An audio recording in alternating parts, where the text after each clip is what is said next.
네, 그러면 오늘 이온큐 세션 시작하도록 하겠습니다. 우선 이온큐 양자정보연구 지원센터 워크숍에 오신 여러분들을 환영하고요. 오늘은 니콜 박사님께서 퀀텀 머신러닝에 관련된 연구를 이제 발표를 해주시도록 하겠습니다. 그래서 Fisher Information Insights for Quantum Machine Learning을 주제로 발표를 해주실 거고요. 오늘도 마찬가지로 제키님께서 한국어 통역을 같이 담당해 주도록 하겠습니다. Okay, Nicole, please go ahead. Good morning, everyone. My name is Nicole Barberis. I'm a technical lead on the business team at IonQ. I've been working in machine learning for about 10 years. 안녕하십니까. 제 이름은 니콜 바베리스고요. 저는 아이온큐에서 그 양자 머신러닝 개발자로 계속 일하고 있습니다. 테크니컬 리드고요. 10년 정도 양자 머신러닝과 작업하고 있습니다. Before joining IonQ, I was a developer and consultant at IBM Quantum. I have a master's in applied statistics and machine learning and an MIT certification in quantum applications. 제가 아이온큐에 오기 전에는요, IBM에서 이 일을 담당했고요. 저는 그 응용 통계학의 석사학위를 가지고 있고 또 머신 러닝의 석사학위를 가지고 있습니다. 그리고 여기 오기 전에는 또 MIT에서 머신 러닝과 관련된 연구를 하였습니다. And today, I'll be sharing some insights with you on how to analyze your models using the Fisher information measure. 그래서 오늘은 제가 저희 강의 목표는 피셔 정보 매트리스가 양자 머신러닝에 왜 유용한지에 대해서 여러분께서 쉽게 이해하시도록 설명을 드리겠습니다. And the Fisher information can be a single value or it can be a matrix. It tells you about the curvature of the optimization landscape.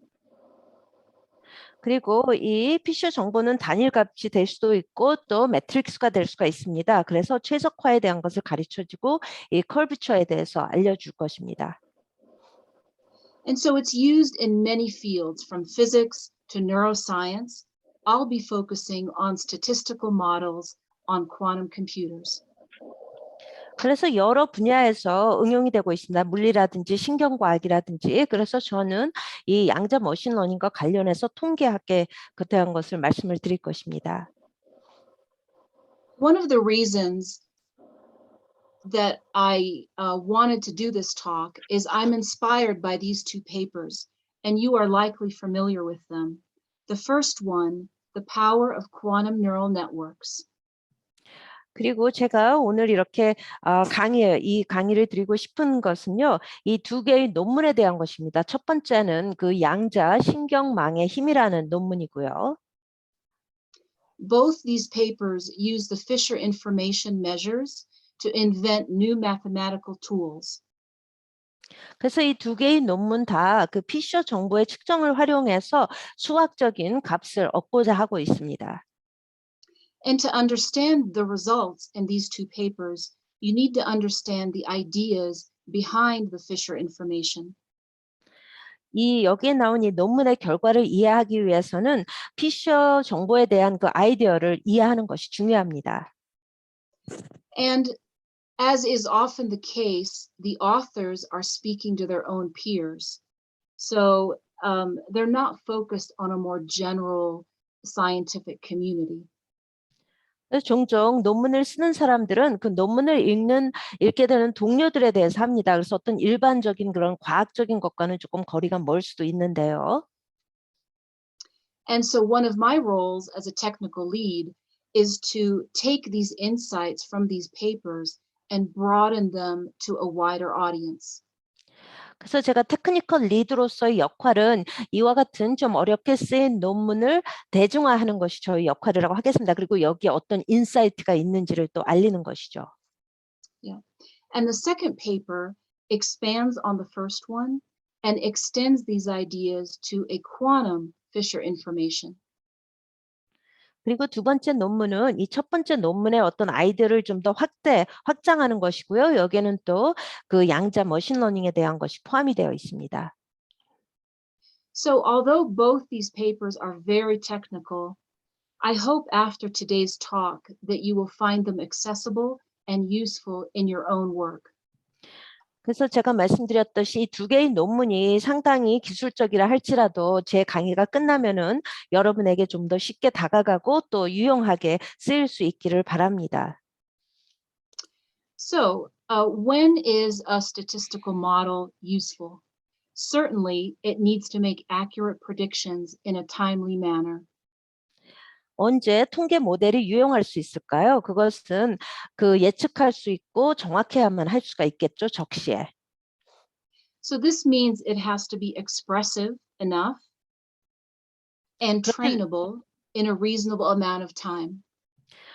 그 뜻은 바로 어떤 적절한 기간 내에 훈련 가능하고 또 표현 가능해야 한다는 것을 의미합니다. So an expressive model captures the different relationships between the variables. 그 표현 가능성에서는 그 변수 간의 여러 가지 관계를 나타내는데요. And trainability describes how quickly the optimization program converges. And after training, the model has learned the parameters and is now ready to make a prediction. 그리고 훈련 가능성이라고 한다면은 얼마나 빨리 이 최적화가 일어나서 이 매개 변수에 대해서 어떤 예측을 할 수가 있느냐 하는 것을 의미합니다. And so on this slide, you can see that the Fisher information is an input to the effective dimension and also tells you about barren plateaus. 그래서 이 장표를, 이 슬라이드를 보시면은 여러분이 알 것입니다. 이 피셔 정보의 그 효과에 대해서 보여주고 또 고원의 차원은 어떤 거가 되는지를 볼 수가 있는데요. So at a high level, the Fisher information tells you about the curvature of this optimization landscape, which is critical to machine learning. 그래서 이 피셔 정보를 보면은 여기에 이제 불모의 고원도 보이고요. 또 힐베르트 공간이라든지 최적화라든지 그 러닝 모델의 표현 가능성, 또 러닝 모델의 훈련 가능성을 보여줍니다. And here is an image to guide our understanding. On this slide, you see a 3D graph. The shape of this function, the landscape, influences the expressibility and the trainability of a model. 그래서 여기에 이제 이 장표의 오른쪽에 보시면요. 3D 그 그래프가 있습니다. 이걸 보시면은 그 표현 가능성과 훈련 가능성을 보여줍니다. If the landscape is flat, then these are called barren plateaus and training is problematic. 그래서 만일 이 그래프가 이렇게 평평하다면은 플랫하다면은 이게 불모의 고원이 돼서 이 훈련 가능성이 상당히 낮은 것을 의미합니다. We also need enough peaks in the landscape in this graph to represent the relationships between the variables. 또한 이 베리어블 변수 간의 관계를 알기 위해서는 이 그래프에서 충분한 수의 피크가 필요합니다. So these ideas help us not only in classical models, but also in our quantum models. 그래서 이것을 사용한다면은 이게 기존의 모델에만 도움이 되는 것이 아니라 양자 모델에도 큰 도움이 될 수 있습니다. On this slide, you see an example of a quantum machine learning circuit. 여기 보면은 이 하나의 사례가 있는데요. 그게 양자 머신러닝 그 회로입니다. Many of you are likely very familiar with Maria Schultz's work on supervised machine learnings. That's where I got this image.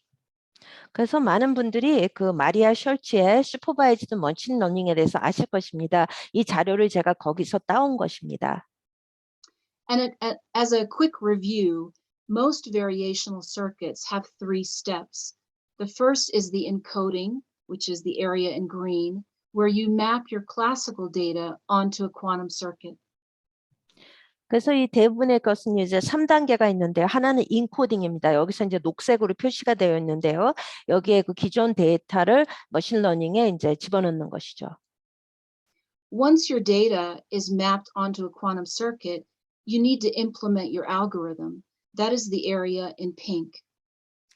이제 데이터가 그 양자 회로 퀀텀 서킷에 들어가게 되면 이제 알고리즘을 구성하게 됩니다. 그것이 이제 요 가운데에 나와 있는 이 철인데요. And then finally, you perform a measurement so that you can get some outcomes out of the circuit. 그런 다음에는 최종적으로 이 회로로부터 결과를 얻기 위해서 측정을 해야 되는 것입니다. 이게 이제 마지막 칸에 있는 거고요. As you likely know, how you choose to load and encode your data is critical to your results. 여러분께서도 아시다시피 이 어떤 식으로 이 데이터를 로딩하냐에 따라서 이 결과에 큰 영향을 미칠 수가 있습니다. And the Fisher information gives you the ability to compare quantum circuits one to another and even compare them to classical versions. 이 피셔 정보가 상당히 중요한 것은 바로 피셔 정보를 통해서 이 양자 회로를 서로 비교할 수가 있고 또 고전 컴퓨팅도 비교가 가능하다는 것입니다. One of the reasons that researchers believe there is an advantage in programming on a quantum computer is because the model has access to a richer mathematical space, meaning your model has access to different answers. 이 연구원들이 양자 컴퓨팅에 대해서 상당히 그 호의를 갖는 이유는 어떤 여기에 그 수학적 공간이 풍부하기 때문입니다. 여기서. Let me share some intuition about this that I learned from listening to Dr. Peter Wittick, one of my favorite teachers. I borrowed this image from his lectures, and you'll find the link in the references at the end. 제가 상당히 존중하는 그 연구원이 있는데요. 피터 위틱입니다. 제가 그분의 강의를 들으면서 많은 그런 어떤 직관적인 이해를 얻을 수 있는데요. 이 이미지도 그분의 강의에서 따온 것입니다. 그리고 그 참고 문헌과 관련해서 맨 끝에 링크가 있는데 여기에 그 링크를 제가 띄울 것입니다. This image has two graphs. The one on the right is a plot of a two-dimensional data. It could represent coin flips. 여기를 보시면 두 개의 그림이 있는데요. 오른쪽에 있는 것은 어떤 2차원의 그 데이터를 보여주는 것입니다. 코인 플랍이라고 하는 것. Where the probability of heads or tails sum to 1, and every possible probability lies on that diagonal line. 그리고 이런 모든 가능성이 이제 앞이 되냐 동전에서 앞이 되냐 뒤가 되냐 하는 건데 50대 50입니다. 그리고 이게 이 대각선에서 그게 나타나 있고요. On the left, you see the block sphere, which represents a quantum space of one system, a qubit. 그리고 왼쪽에 있는 것은 어떤 양자 공간, 그 큐비트를 보여주는 것입니다. A qubit is also representing two dimensions, but in a complex space. And since we know that the probability sums to 1, we have 3 degrees of freedom, which means that we can represent it on a sphere. 그리고 이제 그 왼쪽에 있는 것은 어떤 큐비트, 이것도 2차원적인 것인데요. 하지만 공간이 복잡합니다. 그래서 가능성이 이를지라도 어떤 3도의 그런 가능성을 보여주는 것입니다. 여기에서는. Every point on the sphere, on the surface of the sphere, represents a probability value. And so you see that on a quantum space, we have much more numerical values available to us compared to classical. That's why one of the reasons that we're very excited about quantum computers. 그래서 이 왼쪽에는 스페어를 보면요. 가능성이 값이 상당히 많다는 것입니다. 이 양자 쪽에서는요. 수학적으로. 그래서 고전적인 것보다 상당히 많은 그런 가능성의 값이 있기 때문에 많은 사람들이 이 양자 컴퓨팅에 대해 상당히 고무적으로 생각한다는 것입니다. So now that you have an overview of the themes in this talk, let's look at what else the Fisher information tells us. 그리고 이제 여러분이 어느 정도 이해가 됐기 때문에 이제는 피셔 정보가 뭘 우리에게 알려주는지에 대해서 말씀을 드리도록 하겠습니다. Number one, it tells us how much information about the parameters are in our raw data. 이 첫 번째는 여기에 그 raw 데이터가 파라미터에 어느 정도까지 있는지를 알려주고요. 데이터 내에서. And for number 2, 3, and 4, it tells us, is the model more trainable? Is it going to be better than the classical model? 그리고 여기를 보면은 이제 데이터에 그 매개 변수에 관련한 정보 양도 알려주고 또 양자 모델이 기존 모델보다 우세한지, 우세하다면 얼마나 우세한지, 그리고 또 내 모델이 얼마나 훈련 가능한지, 또 양자 모델이 기존 모델보다 더 훈련 가능한지 등을 알려줍니다. And for 5 and 6, we can find out how expressive our model is, meaning, is it reaching all the regions in our space? 그리고 5번과 6번을 보면 이 내 모델이 얼마나 표현 가능한지, 그리고 또 내 양자 모델이 힐베르트 공간의 모든 영역에 도달할 수 있는지를 또 알려줍니다. In number 7, it can also be a distance measure.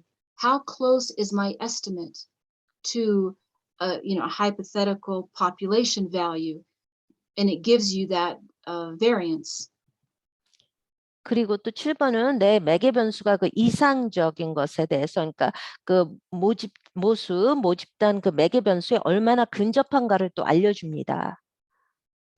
Finally, in 9 and 10, we can take the eigenvalues of the Fisher information matrix, and that gives us also very valuable information. 그리고 또 우리가 그 피셔 정보 매트릭스에서 그런 고유값을 또 얻을 수가 있습니다. 그것을 통해서 그 정보가 상당히 우리한테 유용하고요. At the very bottom, you see the English definition, but really what you need to know is that more information is better. And we will go through the mathematical expression as well. 그리고 이 맨 아래 보는 피셔 정보에 대한 그런 정의가 나와 있는데요. 여기서 중요한 거는 이 정보는 많을수록 좋다는 것입니다. 그리고 또 저희가 이제 수학적인 것을 또 계속 연구를 할 때도 많을수록 좋은 것이고요. So today I'm sharing some insights, but I knew that you would also like to see what are the foundational concepts that are inputs to the Fisher information. 그리고 제가 오늘은 인사이트를 공유하고 있지만 여러분께서는 또 피셔 정보에서 어떤 이 기본적인 개념이 좀 궁금해하실 것 같습니다. You are likely very familiar with all of these. I've covered some and we'll cover just a few more. 여러분이 이거에 대해서 많이 아시리라고 생각이 드는데요. 제가 몇 개만 더 구체적으로 설명을 드리겠습니다.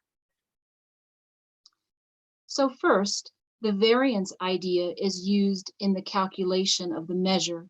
Here is an example to illustrate that point. 여기에는 이 측정되는 그런 그 베리언스를 보여주고 있습니다. On this slide, you see two plots of two very different functions. The x-axis shows the possible estimates of the parameters. 여기는 두 개의 그 플롯이 있고요. 이거는 그렇지만 기능이 상당히 다릅니다. 여기서 X축은 그 가능 예측을 보여주고 있고요. The function on the left has a different shape. It has a wide variance around the estimate of mu, our population mean. 그리고 또 왼쪽을 보면은 모양이 상당히 다른데요. 이거는 mu, 무에 대한 그런 추정치를 둘러싼 그 분산의 좁음을 보여주고 있습니다. So the wideness or the narrowness of the variance around the estimate is quantified by the Fisher information. 그렇기 때문에 뮤에 대한 추정치를 둘러싼 그 분산이 좁고 넓은 것은요, 그 피셔 정보값에서 정량화가 가능합니다. And the smaller the variance around the estimate, the more informative is your parameter. 그리고 이 분산이 작을수록 모집단의 그 평균 mu, 무에 대한 크기, 그 n의 무작위 표본에 더 많은 정보가 들어있을 수 있습니다. Well, the estimate of the parameter. 이거는 그 파라미터의 어떤 추정치입니다. 정확한 것은 아니고요. We also use the concept of the second derivative in the Fisher information. 또 저희가 피셔 정보에서 그 미분을 또 사용을 합니다. I would like to remind you that the first and second derivative of a function also have a shape. 그리고 말씀드리는데요. 또 1차 미분과 2차 미분에는 또 형태가 있습니다. This will be helpful to remember this because the matrix represents curvatures. 이 매트릭스가 커베처를 나타내기 때문에 이걸 좀 기억해 두시면 도움이 될 것 같습니다. For example, in a quadratic function, the first derivative is a line and the second derivative is a constant. 그래서 쿼드래틱을 보면은요, 그 1차 미분은 이렇게 선이고요, 2차 미분은 어떤 불변이라고 할 수가 있습니다. And so for modeling a one parameter system, the Fisher information is a number. But when we model multiple parameters, the Fisher information is a matrix. 그래서 우리가 하나의 그 패러미터 시스템을 할 적에는 모델링이 피셔 정보에서 숫자가 되고요. 다른 그 여러 패러미터의 모델링을 하게 되면은 피셔 정보는 매트릭스가 된다는 것입니다. And of course, in machine learning, we're dealing with many parameters. And so we're going to be looking at the matrix. 하지만 우리가 머신 러닝에서는 엄청나게 많은 수의 패러미터를 보기 때문에 우리가 매트릭스를 생각을 할 수가 있습니다. So let's bring together all these concepts and look at the math, at the mathematical equation. 그래서 이런 모든 것을 다 우리가 모아서 수학적인 어떤 공식을 보도록 하겠습니다. On the left hand of the equation, you see that the matrix I is the Fisher information, and it depends on theta. 그리고 이 왼쪽에 이 공식을 보면은요, 그 매트릭스는 이제 I인데요. 그게 피셔 정보입니다. 그리고 그거는 세타로 표현이 되고 있고요. And on the right hand of the equation, I'm going to start on the innermost piece, f of x given theta. 그리고 제가 이 오른쪽 공식을 보면은요, F하고 가로 열고 X하고 세타가 있습니다. This is very often the probability density matrix. 이것은 그 가능성의 어떤 밀도를 보여주는데요. So we take the log, the likelihood of the PDF, 저희가 그래서 PDF의 로그를 따와서요. and then the second derivative of that function, 그 2차 미분의 그 기능을 가지고 and finally the negative expected value of that whole expression. So it's actually complex, very complex. 그 다음에 그 마이너스 기대값, 표현 가능성을 보는 것입니다. 그래서 이게 상당히 실제로 복잡한데요. So when you look at the matrix after you do your calculations, 그 계산을 한 다음에 측정을 한 다음에 매트릭스를 보게 되면 and frankly, no one does these by hand anymore. There is Python code or R for you to do these calculations. 솔직히 아무도 이걸 수작업으로 할 수는 없죠. 파이썬 코드라든지 R을 사용해서 하고 있습니다. And the elements of the matrix are going to be real numbers. These are scalars. 그리고 그 매트릭스의 실제 요소는 그 숫자가 되는데요. 이 스칼라가 되는 것입니다. And now that we know what's inside a Fisher matrix, we can understand the relevance in quantum machine learning and the innovations discussed in those two papers. 저희가 이제 그 매트릭스의 그 피셔 요소를 알기 때문에요. 그런 QML의 그 연관성을 이해할 수가 있는 것입니다. 그래서 이 두 개의 논문을 가지고 다룰 수가 있는데요. And I've summarized the results in these next two slides. 제가 다음 두 장표에서 이 논문을 요약을 했습니다. 두 개의 논문에 대해서. The top image represents results from three different models. The red is classical, the blue is an easy quantum model, and the green is a difficult quantum model. 그래서 이제 그 세 개의 다른 모델의 결과가 이 위에 이미지에 나와 있습니다. 빨간 거는 기존 컴퓨팅, 그 다음은 파란색은 좀 쉬운 그 양자 머신 러닝, 그 다음에 녹색은 어려운 그 QML을 보는 것입니다. The difference between the easy quantum model and the hard is related to the gates used.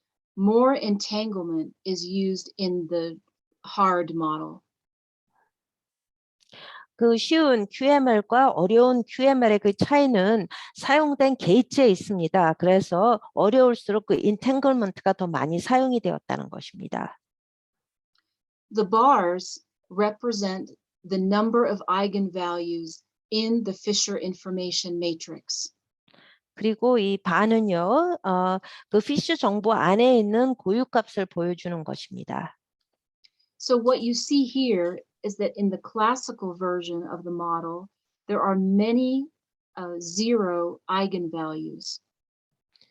그렇기 때문에 이 모델의 그 기존 버전을 보게 되면은 고유값의 0이 상당히 많은 걸 볼 수가 있습니다.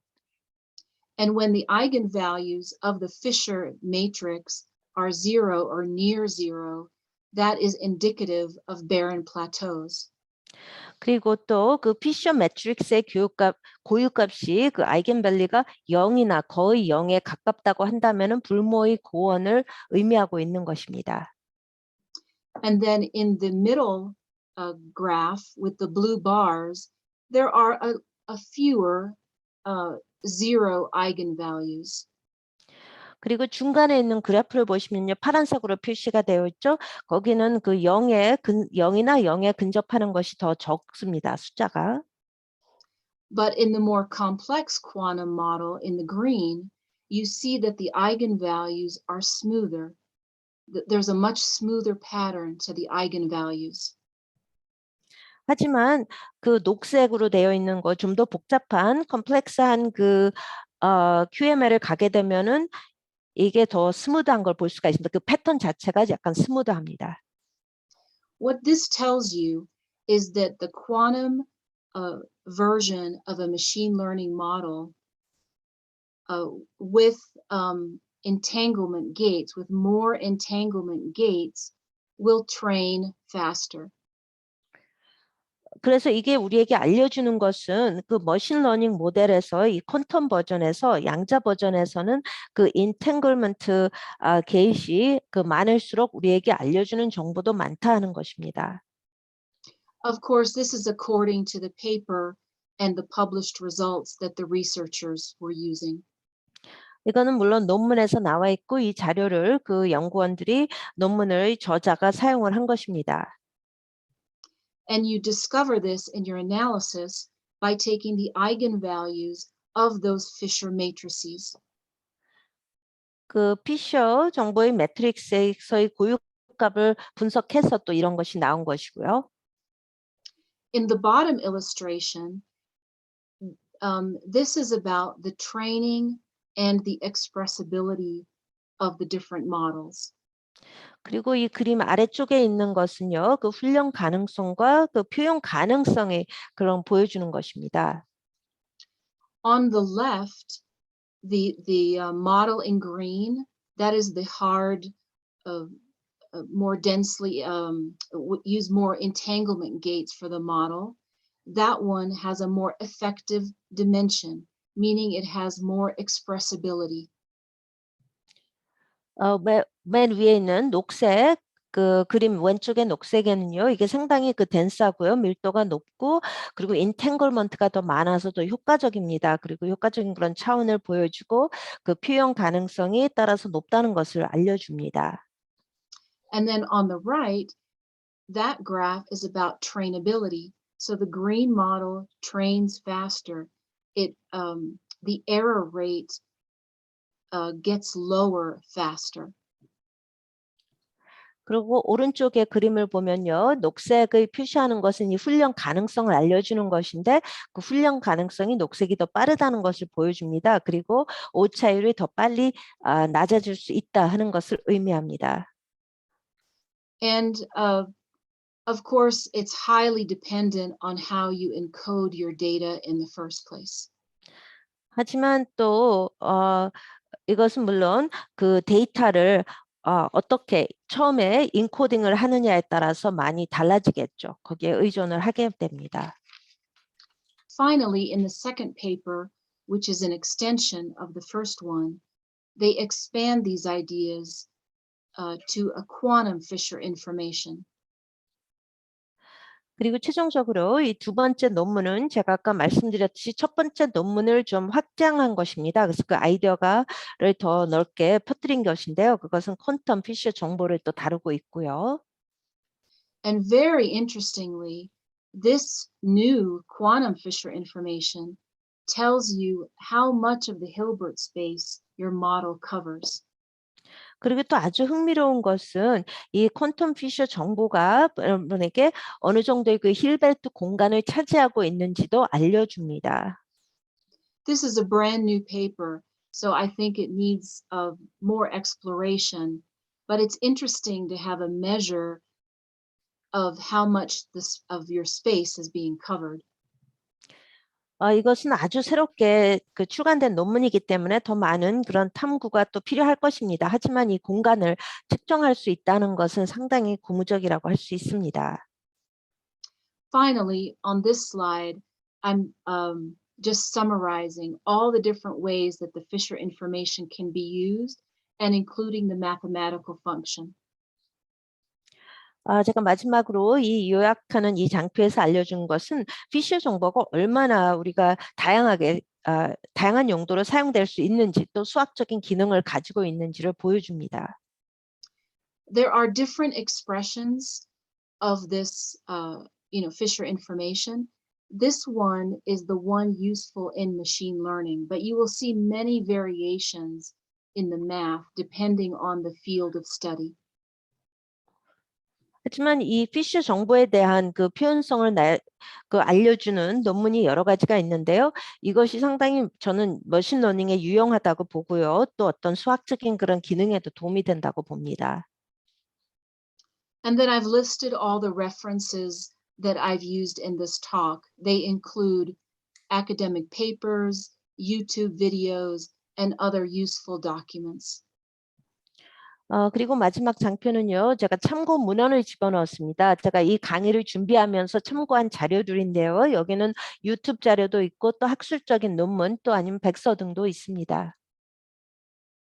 It was my pleasure to spend time with you today, and I hope that you'll now be able to enjoy those two fabulous papers in more depth. Thank you very much.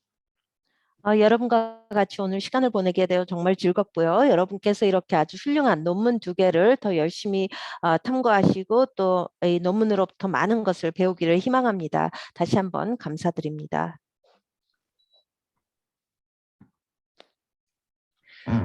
Thank you very much for your intuitive and interesting talk, Nicole. Now it's open for question. 질문 있으시면 해주시겠어요?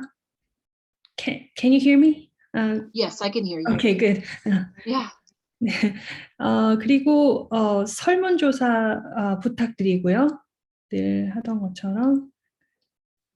네. 질문 있으신가요? Any questions?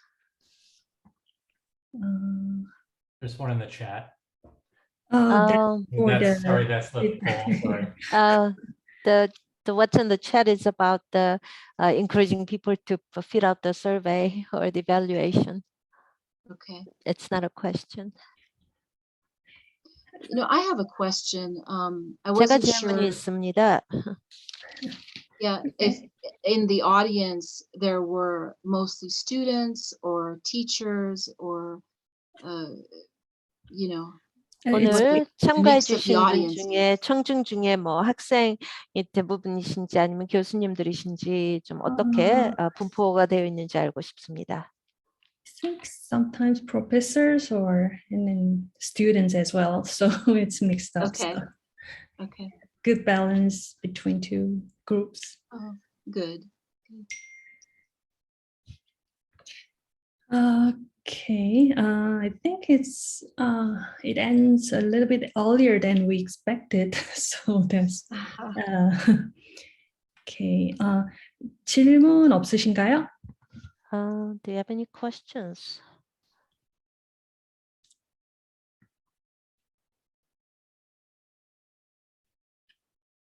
Oh, there's one industry person. Answer to your question, Nicole. Oh, the industry. Okay. Oh, that's good. That's good. I wanted it to be for a broad audience. 좀 Yeah. 청중이 다양하기를 기대했습니다. 안녕하세요. 예, There's 말씀하세요. Okay. Hello. 제가 조금 예, 안녕하세요. 감사합니다. 제가 강의가 조금 늦어서 그러는데 페이퍼 2개 제가 하나만 알고 있는데 하나 이렇게 창에 공유해 주시면 좋겠고요. 그 피셔 인포메이션 이 부분이 그 최신 연구라고 하셨는데 이게 그 일반화해서 어떻게 그 정보를 구조화하고 어떤 응용들에 이렇게 갈 수 있는지 조금만 한 번만 더 설명 부탁드려도 될까요?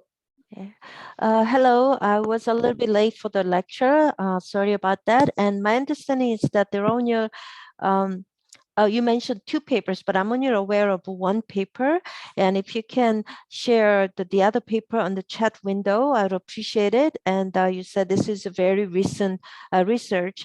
And if you can elaborate one more time, perhaps, how we can use the information or feature information in these papers, how you can kind of popularize it. Yes, so these are the 2 papers that inspired me to give this talk. The power of quantum neural networks. 오늘 저에게 그 강의를 하도록 어떤 영감을 준 그 논문이 이렇게 2개입니다. 하나는 그 양자 신경망의 힘이 하나고요. And this paper emphasizes 2 new metrics that they invent. 이 첫 번째 거는요, 2개의 매트릭스, 그들이 그 시작한 2개의 발명한 매트릭스를 강조하고 있는데요. One is related to the expressibility of the model, and they call that the effective dimension. 하나는 어떤 표현 가능성입니다. 그것을 효과적인 차원이라고 얘기를 하고 있고요. 이 첫 번째 논문에서는. And it's dependent on the Fisher information. 이거는 또 피셔 정보에 의존하고 있습니다. And then they also emphasize that with the Fisher information, you can discover insight into the trainability of the model. 또한 이 논문에서 강조하는 것은 이 피셔 정보를 토대로 해서 훈련 가능성을 또 볼 수 있다는 것입니다. And this was, very interesting to me because typically we use Fisher information more in traditional statistical modeling. So it was interesting to me that it's being used in the quantum realm as well. 저한테는 이게 상당히 좀 흥미로웠는데요. 그 이유는 저희가 보통 그 피셔 정보를 기존에는 그 통계적인 모델로만 사용을 했습니다. 근데 여기서 이 퀀텀 그 양자 공간에서 사용한다는 걸 알게 되어 저한테는 상당히 그 흥미로웠습니다. And of course, it's easy, to download the Python code or the R code and run it, but it's better to have insight on what the mathematics is doing. 물론 그 파이썬이나 R 코드를 쉽게 다운로드를 해서 돌릴 수가 있지만 이 수학적으로 뭐가 가능하다는 것을 아는 것도 상당히 흥미롭습니다. And since these academic papers are often talking only to other researchers, it's important that we in the field popularize these great inventions. 그래서 보통 이런 학술 논문들은 다른 연구원들의 대상으로만 이게 쓰이는데요. 이런 아주 중요한 정보가 있기 때문에 이런 정보를 대중화하고 일반화하는 것도 상당히 중요하다고 생각을 합니다. And then the second paper extends the ideas into the quantum Fisher information. 그리고 두 번째 논문은 첫 번째 논문의 그 아이디어를 그 퀀텀 양자 머신러닝 정보까지 이렇게 확대를 해줍니다. And then that's very interesting because it tells you even more about the Hilbert space that you're working in, even though you can't observe those intermediate processing steps. 그래서 이게 상당히 흥미로운데요. 그 이유는요. 이것은 힐베르트 공간에 대해서도 알려주고 하지만 또 중간 관계를 또 관찰할 수 있도록 또 알려줍니다. But you could study them with the state vector backend, by examining on a simulation, by looking at the values in those matrices, you could study it, but not on the actual hardware. 그리고 또 본인께서 그러나 이 스테이트 벡터 백엔드에서 이거를 연구를 할 수가 있습니다. 왜냐하면은 그 매트릭스 값을 그 모의를 해서요, 시뮬레이션을 해서 물론 하드웨어에서는 할 수 없지만은. And then the third paper that I mentioned, let me show you. Is 제가 this 언급한 세 번째 논문은 이건데요. is the very famous paper from Maria Schuld on supervised quantum machine learning as kernel methods. 이거는 그 커널 메서드로 마리아 슈버츠가 쓴 아주 유명한 그 논문입니다. So anyway, I'm very interested in these techniques, and so I thought you would be too. 저는 이런 테크닉이 상당히 관심이 많아서요. 여러분도 이런 관심이 많기를 바랍니다. There's two more questions came in. Do you want me to read the second? Or I'm sorry, I didn't mean to interrupt. Are you done with the first question? Oh yes, I'm done. Okay. Yeah. Okay. The second question is in Korean. So that you stated that you researched on QML, quantum machine learning at IBM. Can you give us some research projects or the projects that you worked on at IBM with respect to QML?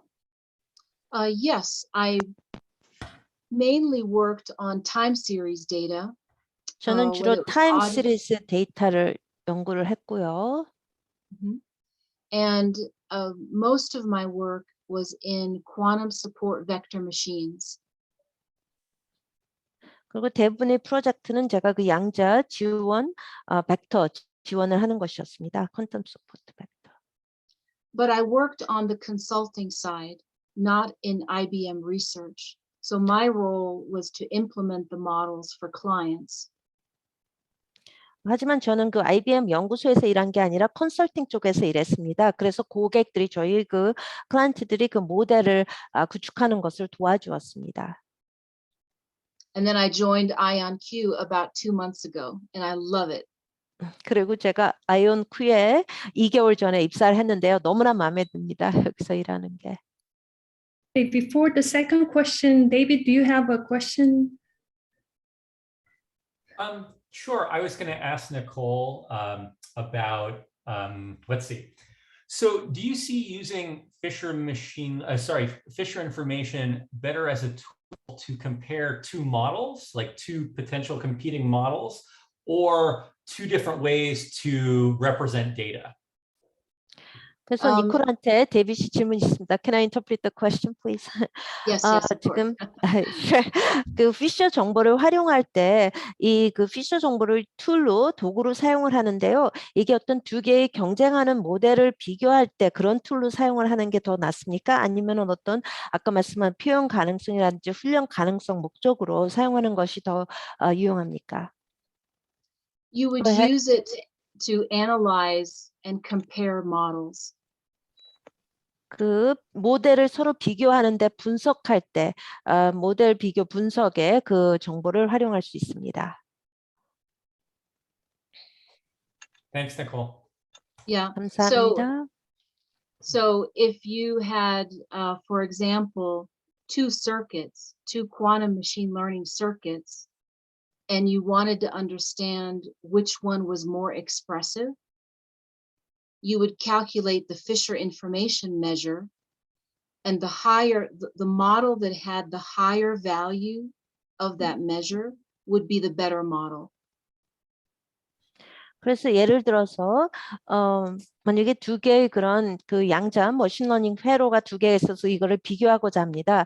그래서 비교하는데 어떤 그 비교할 때 이해에 도움이 되는데요. 표현 가능성이 어떤 게 좋은지 그럴 때 그 피셔 정보 매트릭스의 그 값이 높은 것이 더 표현 가능성이 높다 하는 것을 알 수가 있는 것입니다. Of course, the assumption is that you encoded the classical data onto the circuit in the same way for both those models. 그리고 물론 우리가 가정할 수 있는 것은 이 두 개의 그 모델의 그 기존의 데이터를 똑같은 방식으로 인코딩했다는 가정하에 그렇습니다. So you're really evaluating the number of gates, the type of gates, you know, how many entangling gates you're using. That's really what you're evaluating with the Fisher information. 피셔 정보를 가지고 그 평가를 내리는 것은 뭐 게이트 수라든지 게이트가 어떤 형태의 것이라든지 또 인탱글먼트는 몇 개나 있는지 그런 것을 평가하는 것입니다. 피셔 정보를 가지고. And of course, that's my understanding, you know, so far. These papers are relatively new, and we need many more experiments with these ideas. 하지만 그게 제가 현재까지 이해하는 바고요. 물론 이 논문들이 상대적으로 상당히 새롭습니다. 그렇기 때문에 더 추가의 그런 연구가 필요한 것도 사실입니다. There's another question in the chatting room first, and then another one. Someone else raise hands. So, Nicole, can you read the question that is starting with the in quantum machine? While you're reading, I'll just read that in Korean, and then we Okay. can take a question from Ms. Eunyoung Cho, who just raised her hand. 이 퀀텀 머신 러닝에서는요, 이 측정을 할 때 어떤 그 머신 러닝의 활성화 기능을 사용한다고 알고 있는데요. 그게 맞는지요? 그리고 그 피셔 정보를 QML에서 저는 어떻게 사용하는지를 알 수가 없는데 그거는 사용한 그런 피셔 정보에 대한 어떤 정보가 그 오류나 아니면은 최적화를 위한 것입니까? 질문입니다. It's used to analyze the, you would do this on the state vector simulator, right? And you 이 would 작업을 analyze. 스테이 벡터 시뮬레이터에서 하게 되는데요. 그걸 이제 분석할 때 사용하는 것입니다. And then you would analyze that using the Fisher information. 그 피셔 정보를 사용을 해서 그것을 분석하게 되는 것이고요. To look for two insights. 그래서 두 개의 인사이트를 찾기 위해서 그렇게 하는 것입니다. How many barren plateaus are in your optimization landscape? 그 최적화 랜드스케이프에 불모의 고원이 몇 개나 있는지를 보고요. And also, well, that's related to the trainability also, right? 그거는 또 훈련 가능성하고도 연관이 있습니다. If you have, let me show you, I think I'll share again for a minute and just show you. So right here, 이걸 보시면요. the bar in red is showing you that you have too many eigenvalues near zero. 여기에 지금 빨간색의 그 막대기가 있는데요. 여기에는 0이나 0에 가까운 고유값, 에이겐밸류가 너무 많다는 것을 보여주는 것입니다. So of course your optimization function, your loss function, and then optimizing that will not converge. 그렇기 때문에 이 최적화 기능이 그 컨버지드가 될 수 없는 것입니다. Or will converge very, very, very slowly, or maybe not at all. 아니면은 그 컨버지 과정이 아주 서서히 천천히 일어나거나 아니면 아예 일어나지 않을 수도 있습니다. But in the green bars, 이 녹색 그 막대기를 보시면요. that is a quantum model where the eigenvalues of the Fisher matrix are much more smooth, and this would, we expect it would train more efficiently. 그렇지만 이 오른쪽에 있는 녹색 막대기를 보면은요, 이거는 그 피셔 그 매트릭스의 그런 값이 그 고유값이요, 훨씬 더 스무드합니다. 이것은 뭘 의미하냐면은 그 훈련 가능성이 훨씬 더 효과적일 것이다라는 것을 의미합니다. But of course, again, these three models, the data was encoded the same way. Otherwise, you couldn't compare them. 또 말씀드릴 것은요, 이 세 개의 모델이 그 인코딩, 데이터가 인코딩된 것이 다 동일한 방식이었습니다. 그렇지 않다면 비교할 수가 없겠죠. Yeah, or at least the blue and the green, right? The blue is an easy quantum model, and the green is a more difficult quantum model, a longer circuit. 최소한이 그 파란색하고 녹색은요. 왜냐하면은 파란색은 좀 더 쉬운 그 양자 모델이고 녹색은 좀 복잡한 그 회로가 긴 거를 의미하는데요. 최소한 두 개는 그 데이터 인코딩이 같은 방식으로 되었습니다. Did that answer your question? 질문에 대한 답이 되었습니까? Yes, really, thank you. 그 통역사님 저 따라서 예. 질문 하나만 더 하고 싶은데 간단한 건데. I have a follow-up question. It's a simple question. So. 예. 그 이 오른쪽 아래 그래프에서 로스에 해당하는 뭐 에러 같은 거는 이제 피셔 인포메이션 그거랑 다른 거냐는 것만 하나만 보여주시겠어요? Yeah. Looking at the graph on the right, what about the error? Isn't the errors they're not related to the Fisher information, or can you see that in that graph? Yes. So in the bottom graph, 아래쪽 그 그래프를 보시면요, on the right, 그 오른쪽에요. that graph is telling you about the errors. So on the x-axis is the number of iterations, and on the y-axis is the error. 그래서 이 오른쪽에 그 있는 거 막대기가 보여주는데 x축은 iteration이고 y축은 그 에러를 보여주는 것입니다. And what it is saying is that the more complex quantum model with more entangling gates trains faster. 이게 알려주는 거는 퀀텀 모델이 더 복잡하고 인탱글먼트가 더 많을수록 훈련 가능성이 높다는 것을 알려줍니다. And then on the left, the green model has more expressibility. It is able to express the relationships between the features better. 그리고 왼쪽에 있는 것은 이 녹색 모델은 그 표현 가능성이 높다는 것을 알려줍니다. 이런 기능에 대한 그런 관계가 더 높다는 것.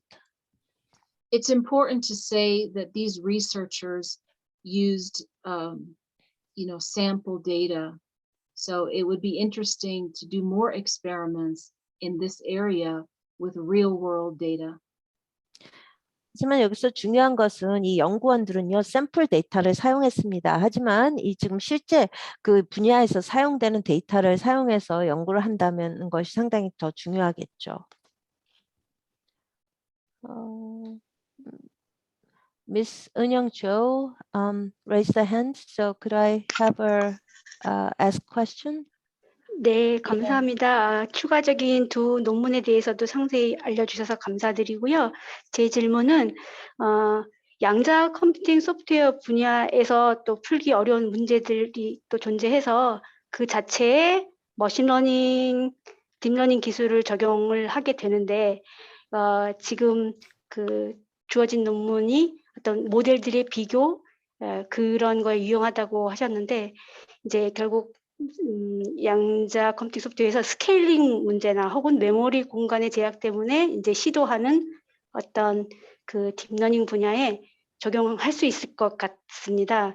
뭐 양자 오류 정정의 뭐 디코더나 혹시 그런 관점에서 이렇게 다시 양자의 소프트웨어 진보를 위한 양자 머신러닝의 적용 이런 거에 대해서 어떤 분야까지 적용이 가능할 거고 그런 시도가 있었는지 부탁드리겠습니다. 예. Thank you very much for explaining about the two papers. I really appreciate it. And I think the quantum computing, our goal is to, I guess, solve the questions that we can really solve using machine learning. And you said that with these two papers, we can perhaps compare different models, and that is very useful to compare models.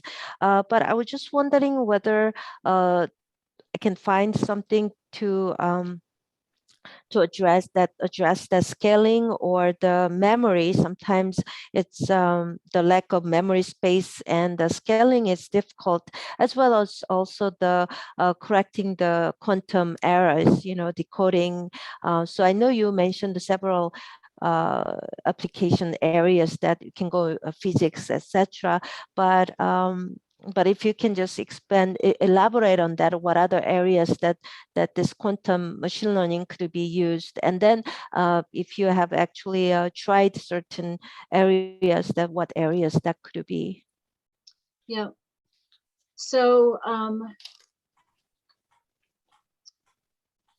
my experience is only in classical machine learning. So I don't have experience of using the Fisher information in other fields, but it is ubiquitous. It's a fundamental idea in statistical modeling. 제 경험은요, 기존의 그 머신러닝에만 있습니다. 저는 그 피셔 정보를 사용한 경험은 없습니다. 이 분야에서요. 하지만 이 통계 모델에서 이것은 어디에서나 다 유비큐티스하게 사용될 수 있다고 봅니다. And then the other comment I have is this is not related to hardware error, right? It's only related to the loss function. 그리고 또 하나 말씀드릴 수 있는 것은요, 이것은 하드웨어 에러에만 연관이 된 게 아닙니다. 이것은 어떤 기능의 손실에서도 또 연관이 되는 것인데요. So my recommendation would be, if you would like to study this further, to become familiar with classical models.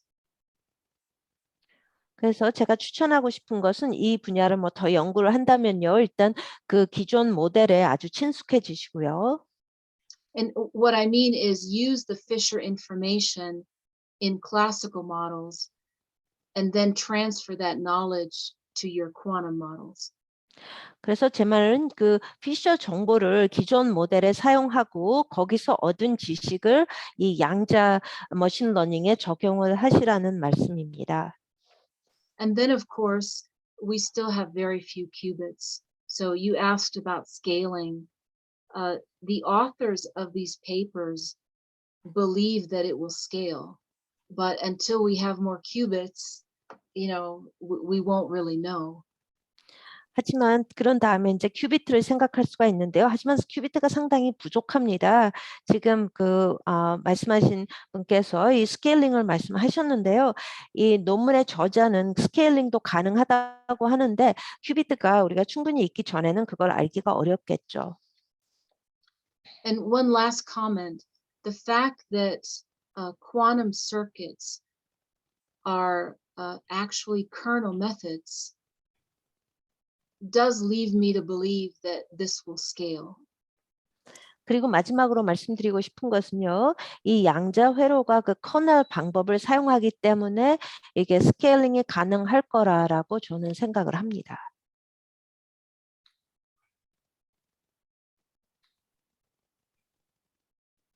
네, 다른 질문. Yeah, Okay, no more. go ahead. Sorry.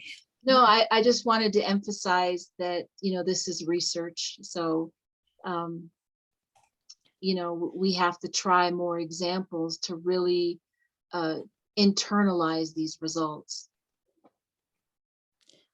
제가 말씀드려서 이거 연구 자료인 것입니다. 그걸 강조하고 싶고요. 우리가 실제 사례를 더 이용해서 어떤 더 나은 결과를 도출해낼 수가 있겠죠. 네, 한두 가지 질문만 더 받을까요? 그 사이에 나가시기 전에 설문조사에 응해주시면 감사하겠습니다. 강연에 대한 피드백을 받고 있으니까요. 참여 부탁드리고요. 질문 더 있으신가요? There's one more. Nicole, do you see that question? Starting with, I think, the properties. 여기 지금, it's the last one. That came in. 제 생각에 이 속성, 그 표현 가능성, 수정 가능성 등이 13페이지에 있는 것이 지금 그 기존과 퀀텀의 차이가 있다고 나와 있는데요. 그렇다면은 QML이 항상 그 기존의 뉴럴 네트워크보다 낫다고 보는지요. 이런 임의적인 회로 기하학에서. So every statistical model is a function of the data. And so I would never say that a quantum machine learning model is always better than the classical. It depends on the data. 모든 통계 모델에는요, 그 데이터 기능에 따라서 다르다고 하겠습니다. 그래서 저는 항상 이 그 QML이 기존의 것보다 더 낫다고는 말씀드릴 수가 없습니다. 이 데이터에 달려있기 때문에요. My personal approach, and that what I think will be in the future, is that you will try classical, depending on the size of the data. 그리고 제 사견을 말씀드린다면요, 어떤 미래에 대한 얘기인데요. 어떤 데이터의 사이즈에 일단 그 보면은요, 기존의 모델링에 You would try a classical model, you would try a quantum machine learning model, because ultimately you want to solve the problem. 그 문제를 해결하기 위해서 기존 모델도 사용을 하고 또 QML도 같이 사용을 해야 할 것입니다. 그 문제를 해결하기 위해서는. And from the client's perspective, because remember, I'm a consultant with clients, they don't really care. They only want to solve the problem. 근데 고객 측면에서 본다면요. 제가 말씀드렸듯이 저는 컨설턴트인데요. 고객은 그런 게 신경을 안 씁니다. 어떤 문제만 해결이 된다면요. And one last thing I'll say, the beauty of being a developer is that you can try all these things, right? You can try it classically, you can try it on a quantum hardware. And as we move into the future of implementing it on a quantum computer will become more common. 그래서 제가 개발자로서의 그 큰 장점이 저희가 기존의 것도 시도를 하고 또 양자 하드웨어도 시도를 할 수가 있다는 것입니다. 그래서 미래에는 그런 양자를 시도할 수 있는 게 훨씬 더 보편화되지 않을까 생각을 합니다. 그걸 이행하는 것이요. Of course, in 3 to 5 and 10 years, but I mean, eventually. 뭐 바로 가까운 장래는 아닐지라도요. 뭐 3년, 5년, 10년 미래에 그게 가능할 수는 있겠죠. Okay, thank you very much for your wonderful talk, Nicole. And thank you, Jackie, for your translation. 오늘도 IonQ 양자정보연구지원센터 세미나에 와주신 여러분께 감사드리고요. 네, 다음 세션에도 다음 세션에서 뵙겠습니다. 네, 감사합니다. Thank you. All right. Bye. It was my pleasure. Bye, everybody. Thanks, Nicole. Good night. Good night. Good night, everyone. Good night. Bye.